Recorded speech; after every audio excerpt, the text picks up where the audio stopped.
Hi friends, இன்றைக்கி நம்ம கிச்சனில் கருவாடு தொக்கு தான் செய்ய போகிறோம். அதுக்கு நான் இன்றைக்கி நெத்திலி கருவாடு, முள்ளுவாலை கருவாடு இது ரெண்டும் சேர்த்து எடுத்திருக்கேன்.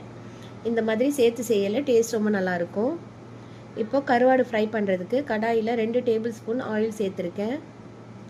ஆயில் நல்லா சூடானதுக்கப்புறம் கருவாடு சேர்த்துக்கலாம்.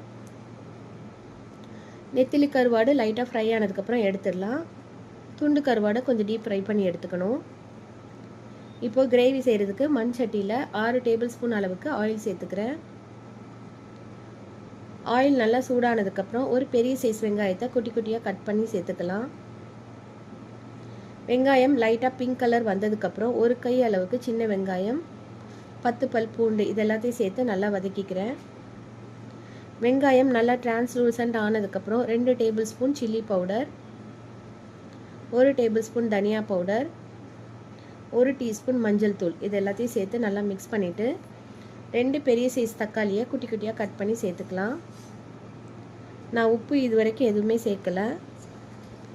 தக்காளி நல்லா மேஷ் ஆகி வந்ததுக்கப்புறம் 2 டேபிள் ஸ்பூன் அளவுக்கு கரைச்ச புளி தண்ணி சேர்த்துக்கிறேன். இப்போது ஃப்ரை பண்ண கருவாடு சேர்த்துக்கலாம். துண்டு கருவாடுலேருந்து முள்ளெல்லாம் ரிமூவ் பண்ணிவிட்டு சேர்த்துக்கிறேன். கொஞ்சமாக தண்ணி ஊற்றிக்கலாம். இப்போது லைட்டாக எண்ணெய் பிரிஞ்சு வந்ததுக்கப்புறம் உப்பு செக் பண்ணுறேன். கொஞ்சம் கம்மியாக இருக்கிறதுனால கொஞ்சமாக சேர்த்துக்கிறேன். 5 மினிட்ஸ்க்கு அப்புறம் ஓப்பன் பண்ணி பார்க்கலாம். எண்ணெய் நல்லா பிரிஞ்சு கிரேவி சூப்பராக ரெடி ஆயிடுச்சு. இப்போ சூடான ரைஸ் கூட வச்சு நம்மளோட கருவாடு தொக்கை சாப்பிட்டு என்ஜாய் பண்ணலாம்.